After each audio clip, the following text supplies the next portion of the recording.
Thank you. Thank you. Zena Josephs.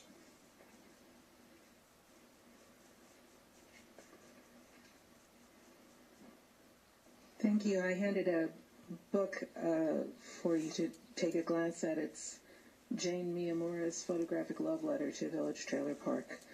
I also gave you a packet of photos from the Douglas Aircraft Archives from 1941 to 45, and it also has a set of Ansel Adams photos of trailer parks from 1940. Wise and Healthy Aging is doing a presentation for the Friends of Sunset Park Board on Thursday about creating a virtual village for Santa Monica residents over age 50 to help them stay in their homes. Meanwhile, who is helping the residents of an actual village, the Village Trailer Park, to stay in their homes? One resident who was persuaded to leave the park ended up living in his car and died of exposure. Minimum annual income for a community corporation studio apartment is $21,000 a year. Apartment owners willing to rent to people with Section 8 vouchers are few and far between. The Luce talks about preserving neighborhoods. Village Trailer Park residents own their trailers and rent their spaces. The trailer parks were the original Santa Monica workforce housing for Douglas Aircraft Company during World War II, and it's an irreplaceable, safe neighborhood offering affordable home ownership in Santa Monica. Most of the current residents are retirees, including veterans and a 90-year-old retired firefighter who is legally blind. You have an opportunity here to preserve a neighborhood, preserve affordable housing, and protect a vulnerable population in our city. The Friends of Sunset Park Board hopes that you have the wisdom to do so. On October 10th, the Landmarks Commission voted unanimously to direct staff to research the potential historic significance of the park, and the deadline for comments on the draft EIR for the park is not until November 28th. So we hope that you will do whatever is possible to preserve the park. I think Catherine prepared another handout for you that has some historic photos and has the telephone listings. Thank you. We have that on the dais. Ellen Brennan, followed by Kathy Knight, Mary Marlowe, and Mark Lozado. Ellen Brennan, 1659 Oceanfront Walk. Honorable Council members, building, maintaining, and protecting affordable housing is one of the rock-solid, unassailable missions of the City of Santa Monica. Right now, over 100 affordable dwellings are in jeopardy. They're occupied by elderly people, many disabled. No substitute housing proposed to date will house these people affordably given their means. They need your help. The city's interest in these 100 affordable dwellings needs protection. I ask you to support Councilmember McEwen's councilmember item on tonight's agenda on behalf of Village Trailer Park and direct staff to research all measures to protect the city's interest in these affordable units until the EIR and the landmarks research is completed. I've been to Village Trailer Park. I've met the residents. I've heard their stories. It will not impede any process on any front to give these people a respite from landlord harassment and protect the city's interest in these units. I ask for your support for them and for Councilmember McEwen's item tonight. Thank you. Thank you. Kathy Knight appears to have left. Mary Marlowe, not here. Mark Lozado, our last speaker. Hi, I'm Mark Lozado, Honorable Mayor and Councilman. It's difficult to listen to what has been said about the events of last week and my participation or alleged participation in. All we were doing last week was doing something that was removing trailers that had been abandoned by residents or that we had bought from residents a long while ago. It became a concern of ours when a trailer burned to the ground. It was an occupied trailer, and thank God no one was hurt. But it occurred to us that it wasn't a good idea to have a lot of vacant, abandoned trailers that were mostly in dilapidated condition in the trailer park. And so earlier this year, we started working on removing those trailers. And in fact, the issue came up, I believe, at Council. I know I was asked the question about whether these trailers were trailers that belonged to us or to residents. And I made it clear that These were not trailers that were owned by residents. They were owned by the park. All we were doing was following through on what we had been working on for several months. We went through the proper channels.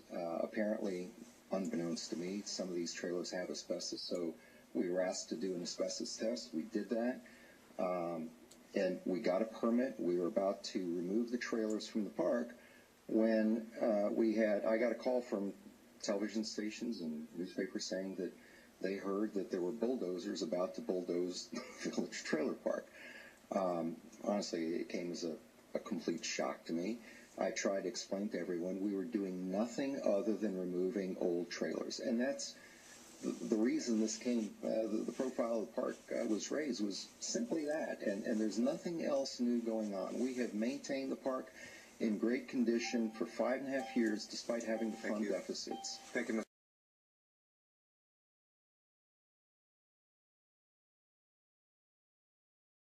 Mr. Lozano. I have a couple of questions for you. Where is, first of all, what is your proposal for the park? And if I'm correct, there's an EIR that's currently in process? We have an EIR that's in the public comment period that ends at the end of November. And what is the project that's described in the EIR? The primary project is that, there's a project alternative. I think there are a couple project alternatives, but basically a mixed-use project. The primary project is mixed use? Yes. Can you describe it in a little more detail? Well, actually, the primary project and secondary project, we have two or three projects that are mixed use. The primary project is primarily retail on the frontage, some commercial production space, creative production space, and then a majority is residential. And then an alternative project that is primarily residential with some retail. And have you made a proposal with respect to preserving affordable housing or building affordable housing? Yes, part of the proposal is building affordable housing, and we will have the proposal, there are a couple different alternatives, but 57 units of affordable housing, and there are different levels of it's low income and moderate affordable. And then we have proposed we've worked with the community and with staff on the relocation of residents. And as I've said, from the very first time I came here, I've said to all of you, I assure you, we will make sure that everyone who lives at the Village Trailer Park will have a safe, clean, affordable place to go, a place that they can afford. And I honestly believe, and I've been in most of the trailers, I've seen or seen the majority of them, I really believe that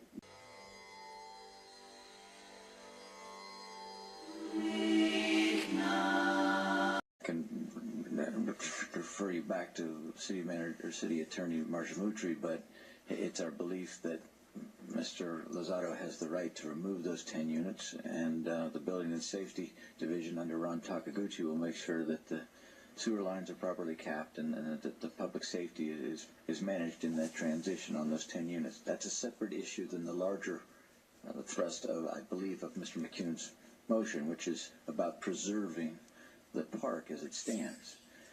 You just heard your city attorney tell you that two things that are really important for people to understand. One is that state law allows the owner to go out of the mobile home park business if he so chooses. And second, you've also heard that the city's been in contract with him for over 5 years in determining how to do this with the intention of trying to protect the interests of the current residents of the mobile home park. And that's a mutually consensual discussion and negotiation that's going on now that will move forward in the coming year to hearings before the Planning Commission and ultimately before you to make a decision. But if I understand Councilmember McCune's motion, what he wants to do is make sure that the city is considering all its options, plural, to preserve the park as it stands today. And I think you just heard Ms. Moutry say that based on her analysis, there's only one option that would allow the city to preserve the trailer park as it stands today, and that is acquisition. Now, I asked Housing and Economic Development Director Andy Agel to look at comparable prices in the area today to give us a sense of what it would cost if Mr. Lozado was a willing seller of that property. That's a huge if. I have no idea whether or not he has any interest in selling the property to the city. And Mr. Agel, if I understood you right, you told me that anywhere in a range of $22 to $30 million, assuming a willing and interested seller, would be what you would have to consider appropriating in order to buy the park as it stands today. Can you repeat those numbers again? 22 to 30 million. If we don't have a willing seller, and again, I defer to our city attorney, then the city's option would be use condemnation. And there we know that the cost would be considerably higher. So tens of millions of dollars would be necessary to do this to preserve the mobile home park as it stands today. We on staff had a meeting this week to consider all of the options that we could think of to assist the residents of the trailer park in finding adequate housing, either on-site, nearby, or elsewhere in Santa Monica or our environs. There are a number of options. We look forward to bringing that forward to you as part of the relocation plan that was referenced. We look forward to working more with the property owner to provide the best way to relocate the residents of the park if that's what he chooses.